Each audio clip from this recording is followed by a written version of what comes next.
Hi everyone. So this is Madia, the IBCLC specialist at RumbleTuff. I'm here with Lori today. And Lori is an IBCLC and an author and a registered nurse. And we wanted to just go over and talk about her book. It's called This Book Sucks, but Breastfeeding Doesn't Have to. So yeah, Lori, introduce yourself. Let us know about yourself. Yeah. Well, my name is Lori, and I'm a nurse and lactation consultant. I became a nurse and lactation consultant after having my son. I had some difficult experiences through labor and delivery and lots of issues with breastfeeding. He was admitted in the NICU for dehydration, high bilirubin levels, and it was all because he came on the day that I was supposed to take my breastfeeding class. Wow. So I didn't get that education that probably would have helped me and prevented all the things we went through. Yeah. Yeah. Wow, that's crazy. So would you say that it inspired some of the book and the message you want to convey to parents? Yeah, absolutely. So the my experience inspired me to go back to school because, as you know, there's so many people that are helping a family breastfeed. You're going to get information from the doctor, from your mother-in-law, from the lactation consultant, from another lactation consultant, from the nurse, all these different people. And I was getting that information when we were in the hospital. And it was like, who am I supposed to trust? Who am I supposed to Mhm. believe? This stuff is based in science. There's got to be like an answer. And why is there not consistency? So, yeah, I went back to school to learn the things so that I could help families in the ways that I was not helped.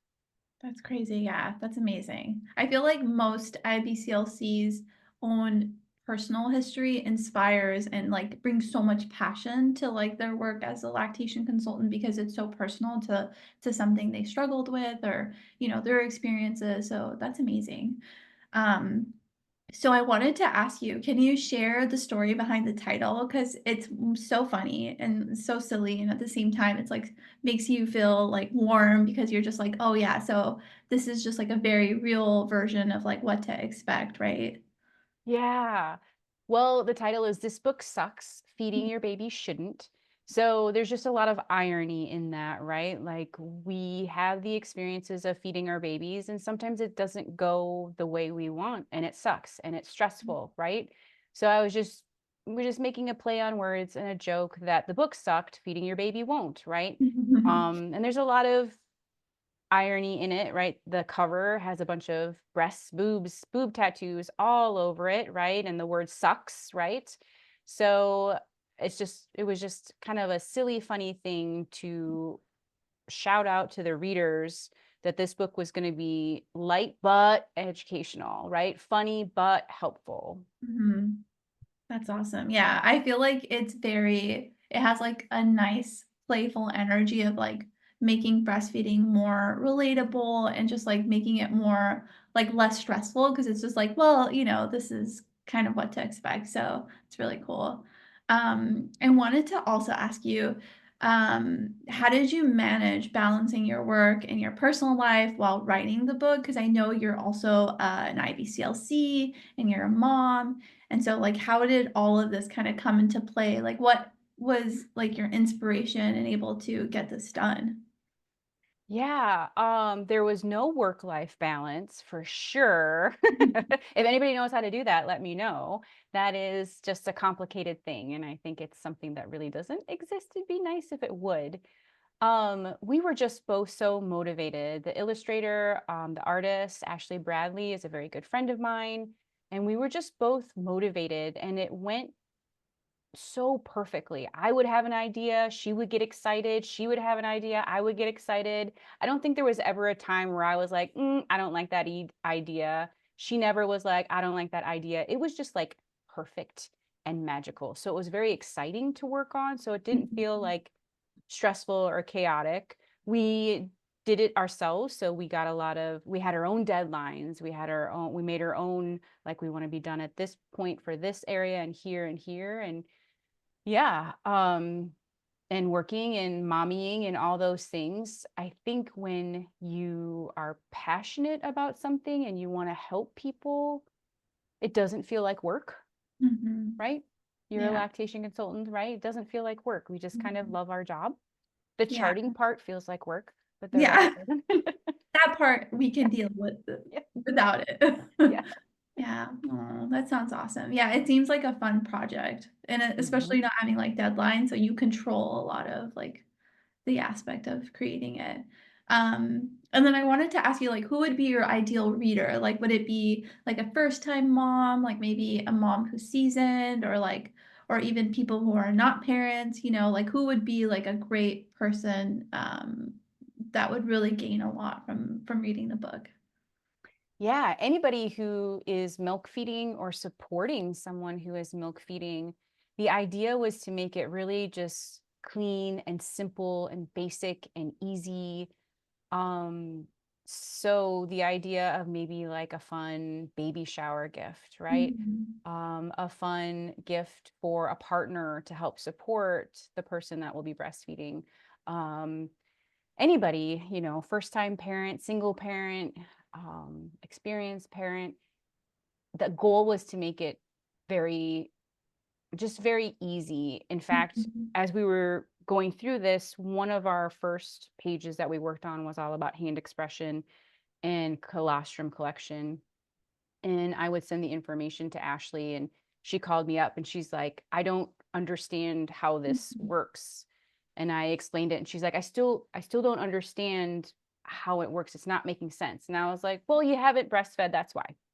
And she was like, yeah, so we got to make it make sense for the book, which was awesome, right? That kind of stuff was awesome. So then talking to her about it and then coming up with the language to make it very clear for people who have never done this, and as well as people who have done this but maybe got bad information or didn't have Mhm. the best experience the first time. Yeah. Yeah, and I can totally see the book in, like, a waiting room at, like, a birthing clinic, and just, like, as reading material. Also, like, one of my friends was actually over, and she works as, like, a nurse practitioner in, like, an OB realm, and she saw it on my desk, and she Oh was like, yeah. "This is so fun." She was learning a lot from it, because like, as Oh an OB nurse practitioner, like breastfeeding is something that they don't really hone in on that much. It's kind of like very basic. So when she was reading it, and like it was like, and all the images were really like engaging. So she was like really enjoying it. I was like, that's mine. yeah. Give it back to me. I was like, you can borrow this later. Oh, So that's yeah, I feel sweet. like it really was like made for almost everyone. Like you can train staff, like just like casual Yeah. reading material in like a clinic, and then also like as a gift. Like definitely, I feel like it's got all of those um aspects. Um, so I wanted to ask you, what are some of the common breastfeeding challenges you see in your practice, and how do you feel like the book kind of addresses the issues? Or if you've noticed like common, really basic things that are always showing up in your practice or when you, as your work as an IBCLC, and like if it was something that you really made sure to highlight in your book. Yes, I think the common theme is getting bad information. Yeah. Like when everything shut down and COVID happened, I remember talking to Ashley on the phone and complaining about a family having this person say that and this person say this and getting all this bad information. And I was like, it's simple, it's easy. It's not Mhm. easy. Let's clarify that. But it's Mhm. simple. It should be clear. And the way we should all be semi standardized in what we're giving information, Mhm. what information we're giving to these families. And then that's where I was like, let's just make this book because this is getting out of hand, this misinformation. So I think it really stemmed from the myths and getting different information from different people and getting frustrated. Mhm. Families, having to work through what is the right thing to do to make my feeding goals. Yeah, that makes sense. Yeah. And I feel like that's something that recently, like the IBCLC like profession is kind of like honed in on, is just making sure like all the information is always evidence based. Like there should be research that like helps back up like what the protocols are for like, treating, triaging like certain things. And sometimes with like in the past, like being an IBCLC, like it's kind of like based off of like certain cultural things or things that you would hear and things like that. So feel free to add anything you want to include to like moms or whatever you want to say. What you were just touching on there is the evidence based information that we're giving. It's complicated because there are so many ways to become a lactation consultant. There's different pathways to become a lactation consultant and different requirements. So then you're getting lactation consultants with varying um, information, varying education, right? Um, and science is constantly changing. So we published this book in June 2022, and we already had to redo it because science was changing. The flange fitting, right? The way we measure nipples to pump with has significantly changed. So we had to go back into the book and change some things, right? We had to go back into the book to change some more things about oral habilitation and how we prepare for a frenectomy and then how we care for it post-op. So it's Yeah. important to stay up on Yeah. that evidence base. Yeah. No, definitely. Well, that was really good. I don't think there's a wrong way to feed your baby, right? You're not going to like feed your baby a beer. That would be a wrong way to feed your baby, right? But there's no wrong way to feed your baby. And I think the most important thing is understanding that when you're pregnant and preparing for a baby, you should be meeting with a lactation consultant prenatally and working with them right after birth, maybe like 3 days after you're home, have that lactation consultant come to your house and work with you that entire first year or however long your journey is going to be. We don't know what we don't know, and science is always changing. Lactation consultants are incredibly smart, they're incredibly passionate about science, and they just want to help you reach your feeding goal, right? And Mhm. like therapists, if you don't like the one you worked with, find a new one. There's a bazillion out there. And we take insurance, right? There's all kinds of networks out there that you can go through to have a lactation consultant come to your home or virtually, whatever feels comfortable to you. But Mhm. being paired up with a lactation consultant right away that you really work well with, that you feel Mhm. supported with your feeding journey, right? The minute you feel uncomfortable, find somebody else. Mhm. But you're going to go through things like maybe deciding birth control, and then you can reach out to your lactation consultant to get advice with that. Mhm. Maybe you plan on tandem feeding or you get your period back, or they can work with you to help you with a pump schedule when you go back to work. So I think that's really important. And understanding that parenting is hard enough, Mhm. feeding your baby should not be as hard as Mhm. our healthcare system makes it.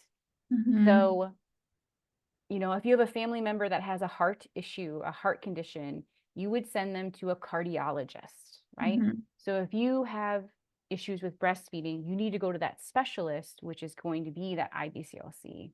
Mhm. Yeah. No, I 100% agree. I feel like that's the most important thing is just like you said, pairing up early. That way you have anticipatory guidance throughout like your feeding trajectory with the Yeah, yeah. yeah. And you can get my book. This book sucks. Feeding your baby you shouldn't. There we go. It was blurred out. Look at the Artwork. beautiful artwork all in there. It's amazing. Um, You can find that on Amazon. Postpartum Support International has a link for it. Yeah. And you can find me at Sweet Latch and Wellness Navigation. I do home visits and virtual visits and office visits. Awesome. In what state? Wisconsin. Nice. So if you're lucky and you're in Wisconsin, you can find Lori. Yeah. Alrighty. Well, thank you, Lori. Thank you so much for Yeah. sharing your time with us. Thank you for having me.